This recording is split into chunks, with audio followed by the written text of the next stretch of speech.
Magandang araw, mga kababayan. Dito po sa ating Perlas ng Silangan, Bayang Pilipinas, Luzon, Visayas at Mindanao. Karugtong ng kwentuhan natin. Dito po sa Bakas at Alingaungaw. Siyempre, kakwentuhan nyo, si Kakokoy Alano. Di ba? Yan.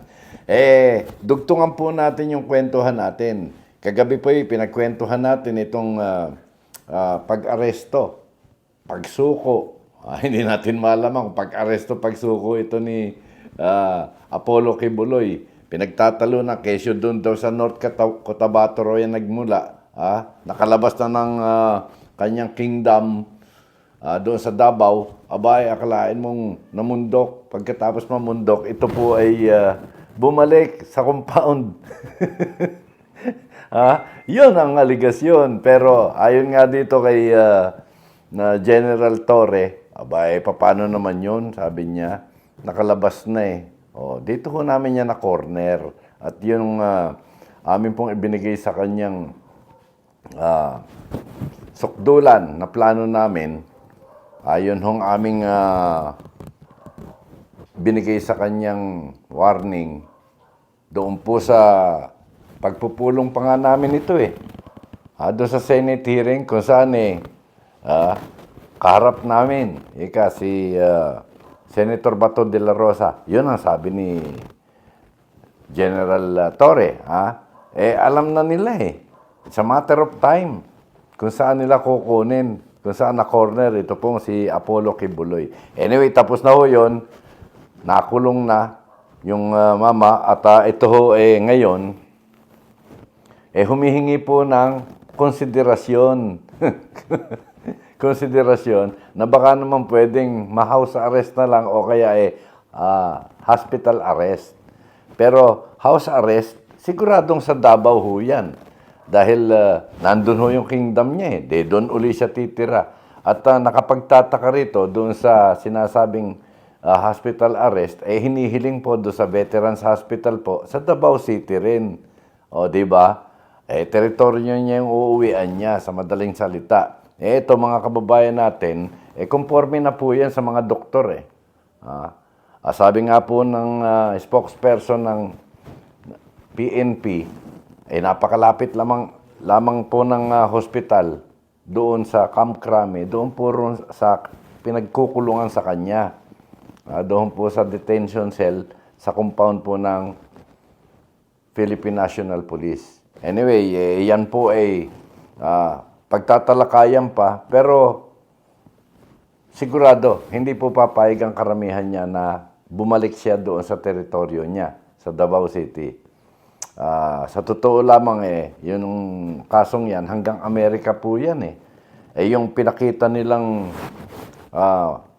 hirap para siya madakip. Abay, mantakin mo, mahigit 15 araw na pahirap sa mga pulis. 2,000 pulis. Nahirapan sa kanyang pagsuko ba? Sa pagkaka-aresto sa kanya. Okay, doon na lang tayo. Pagkatapos pababalikin mo, aba, teka. Di ba? Kaya, ang tabayanan natin yan, kabantay-bantay di ba? At eto ngayon, itong si Harry Roque, nawawala raw po. Marami nagsasabi na lumabas ng bansa. Marami naman nagsasabi na nandito lang yan at humahanap ng remedyo.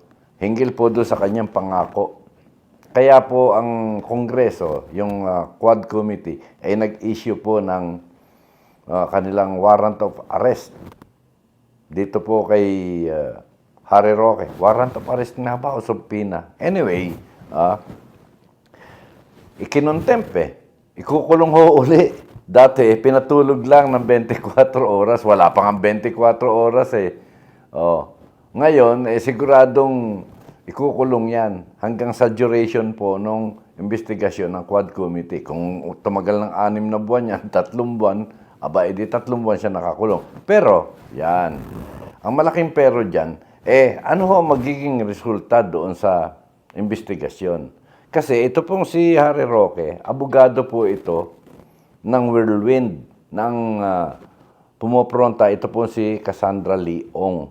Na kesyo, ito pong Lucky South 99 na kung saan napakarami pong krimen na nangyari dyan. Marami pong namatay.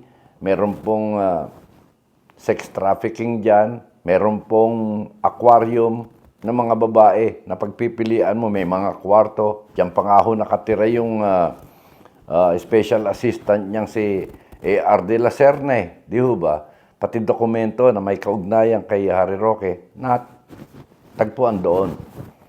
Doon po sa lugar na yon. Kaya nga po ito ay naimbita upang ipaliwanag kung bakit meron siyang dokumentong nandoon sa Lucky South 99 na tinitirahan po nito si R o A.R. de la Serna. Yung gwapo.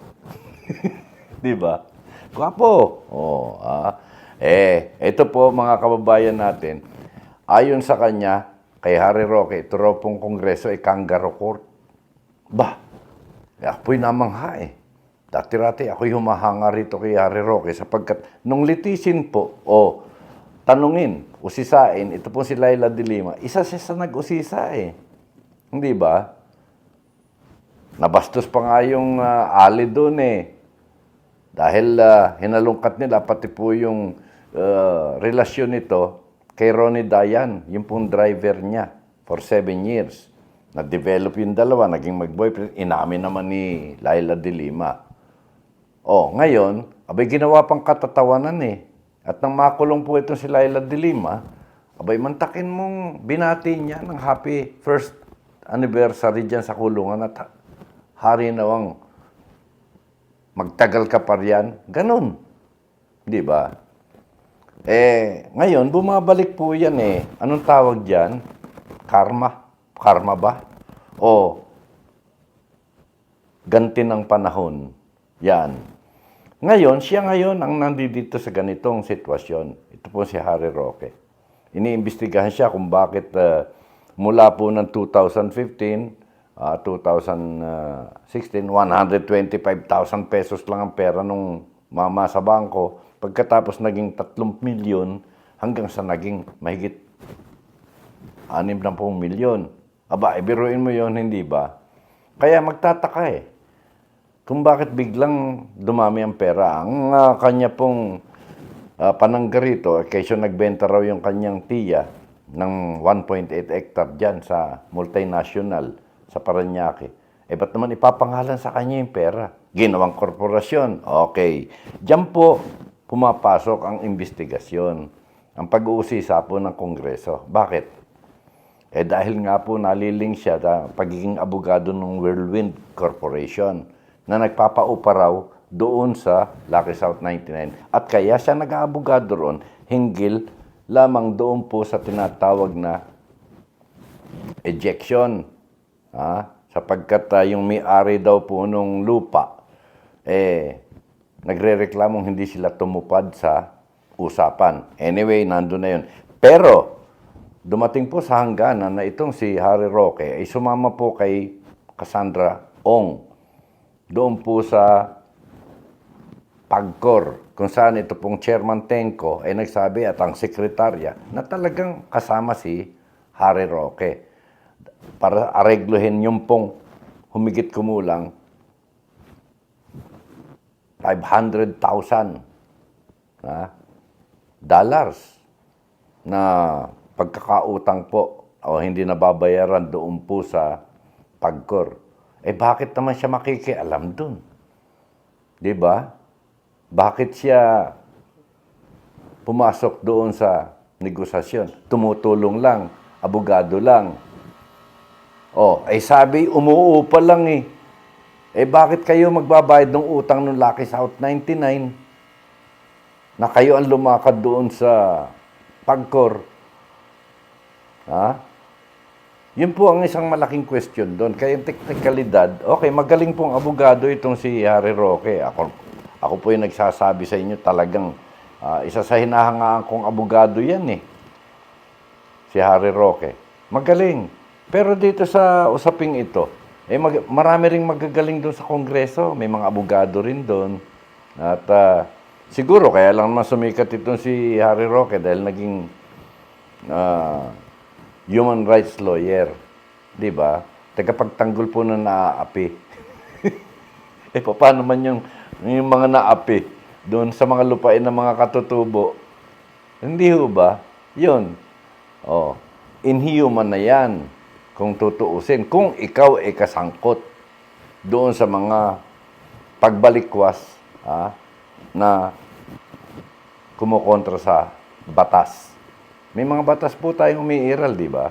Ayon sa kanya, hindi po yung Kongreso. Sabi ni Harry Roque yan, hindi po yung Kongreso ang dapat mag-imbestiga, kundi ang korte na.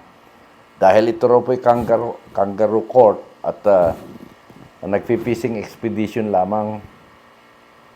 Masakit po sa tenga yan ng mga kongresista. Naging congressman naman siya eh. Nga lang, 1 taon lang. Dahil sinipa nga ho siya nung kanyang party list. Di ho ba?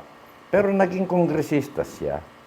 Hindi pwedeng sabihin yung pagtatanong ng mga congressman doon, mga committee ron, kangaroo court. Dahil in aid of legislation, meron pong mga aamyendahan sa batas na pagkukulang na marami po ang singaw ng batas na yun na kailangan tapalan, kaya may in aid of legislation. Alam niya yan. Naging congressman siya Di ba? Yan. Kaya dumating ang punto, mga kababayan natin, na ito pong ngit-ngit ng panahon, ngit-ngit ni De Lima, mukhang bumabalik di ba? Nagiging anino. Nito pong si Harry Roque. Mantakin mo, saan nga naman kinuha yung daming pera? Di paliwanag mo.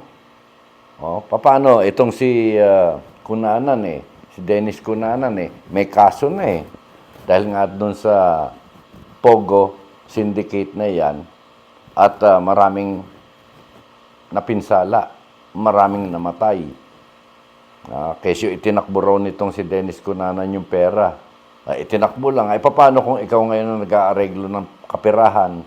Mas malaki yung kaso yon. Yung ikaw ang nag-a-arrange. Anyway, mga kababayan natin, tama rin naman siya riyan na madedetermine yan sa korte. Pero may karapatan ng Kongreso magtanong sapagkat may malaki nga hong anomalya nangyari doon sa Pogo. Ang ikinatatakot dito ni Harry Roque, baka yung mga sasabihin niya roon, mag-reflect doon sa magiging investigasyon sa korte. Kung sa Supreme Court man yan o sa Court of Appeals. Hindi ho ba? Hindi ba siya kinakabahan? Baka naman kaya nagtatago ito. Baka lang baka akala niya kasi nagkaroon po ng executive session itong si Cassandra Leong doon. Hindi naman ho ibinibisto ng mga congressman yan kung ano ang inamin doon ni Cassandra Ong. Baka naman kinakabahan ito na baka kumanta na si Cassandra Ong na siya ang nagpadihot lahat ng mga nagbunga nga ng malalaking anomalyang ito. Anyway, mga kababayan natin, baka lang ang sinasabi natin. Baka lang iniisip niya, tayo nakikipagkwentuhan lang tayo Pinakikinggan lang natin kung anong nangyayari sa kapaligiran natin Natatandaan niyo po ba ng imbestigahan doon sa Kongreso itong si De Lima? Dahil dito kay Ronnie Dayan, inusisa nila, binastos nila ng husto. Ito naman si Ronnie Dayan, uto-uto. Sa bagay, nakakatakot naman nung panahon na yon. Noong 2016 to 17 na yon, ang tokhangan doon alam mo naman, di ba? At kung pakikinggan mo ang sinasabi ni Digong Duterte noon mga pulis ko, mga sundalo ko, paano hindi ka matatakot noon? Nagtago na nga itong si Ronnie Dayan Nahuli. At yun nga, ginawang witness doon, ginawang katatawanan. Binaboy si Leila de Lima at nakulong ng 7 taon. Mantakin nyo yun.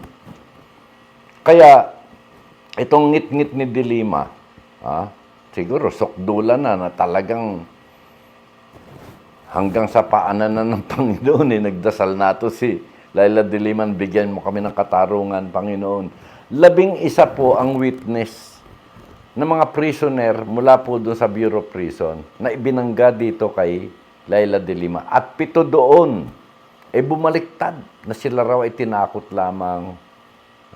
Na sila siguro, binayaran din, pero may halong takot. Hindi ba ang bida ron si JB Sebastian at saka ito pong si Herbert Colanco? Yan. Yung JB Sebastian, namatay yun.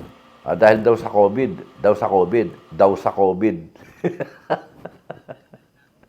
Okay. Namatay po sa COVID di sinunog na yung bangkay. Di ba? Paano ma-autopsy yun? Anyway, mga kababayan natin, itong ngit-ngit ni De Lima, ito po ay talagang bumabakat ngayon. Ganti ng panahon. Yun nga ang sinasabi ni Congressman Romy Ako. Napanapanahon lang yan. Pagganti sa'yo, hindi mo alam kung ngayon, bukas, pero darating ang araw kung ano yung ginawa mo. Hindi naman pagdudusahan mo na agad, kundi babakat yan sa'yo. At yung anino niyan, gigimbal din sa'yo. Yan, ganun. Hindi ho ba? Hindi natin sinasabi ritong guilty itong si Harry Roque sa mga suspecha ng mga kongresista. Pero harapin niya, di ba? Magaling naman siya abogado. Natatakot siya dahil doon hindi umubra yung bangis niya sa Senado. Nung kaharap niya si Risa Hontiveros, talaga namang sinosoplan niya hinggil sa kaalaman niya sa batas. Inaagawan niya ng oras, ng espasyo ng pagsasalita, maging yung senadora na nagtatanong sa kanya.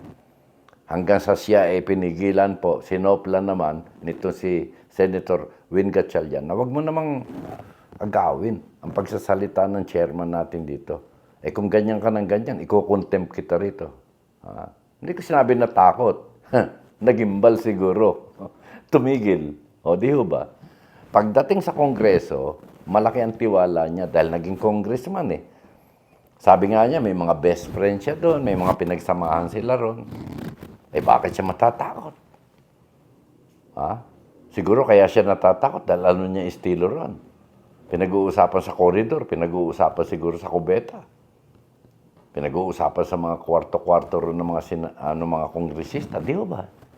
Lalo na kung magkakapartido kayo, lulutuin ka sa kwentuhan doon. Hanggang sa pagharap niyo uli doon sa investigasyon, luto na yung imagination niyo roon, ang desisyon niyo, isusulat niyo na in aid of legislation. Pero yun pinagbabasehan din ng korte.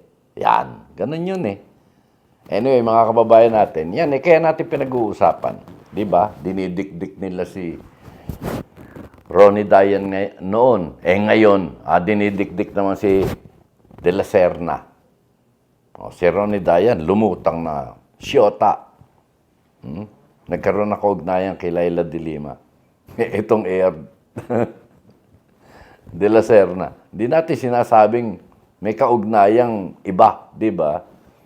Special assistant niya Kasama niya kahit saan magbiyahe siya.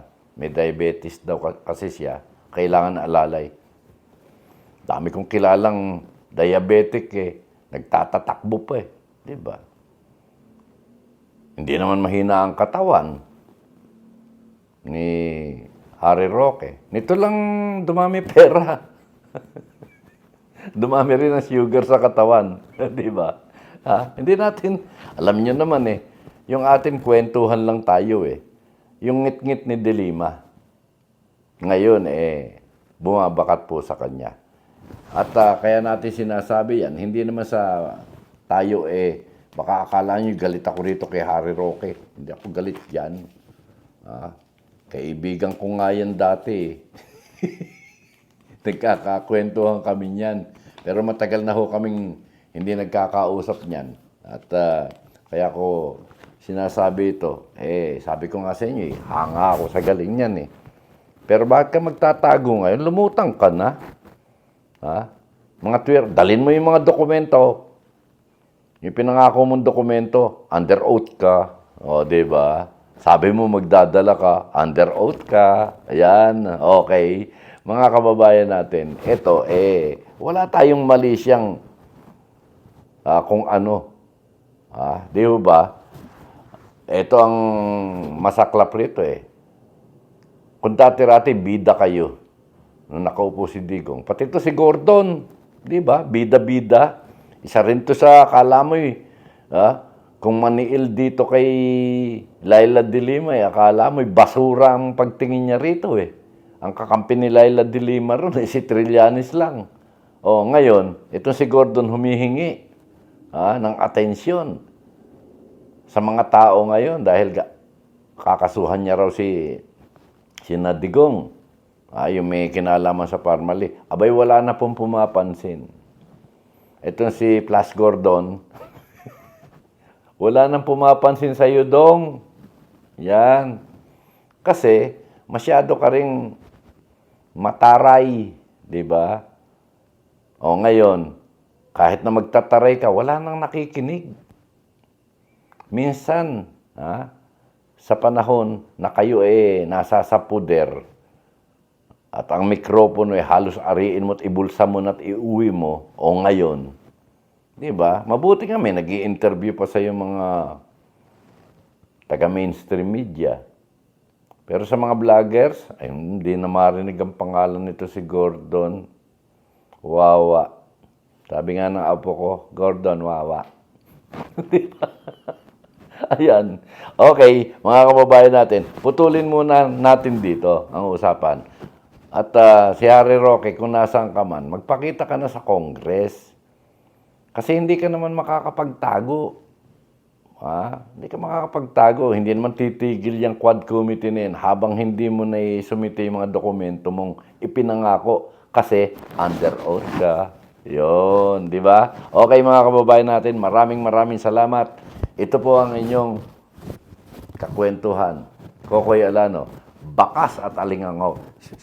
Subscribe naman kayo. Like and share. Yan. Para yung ating pong 1, 2, 3, 4, 5, 6, 7. Libo na ngayon. O, yan. Maraming salamat at sa susunod, hataw.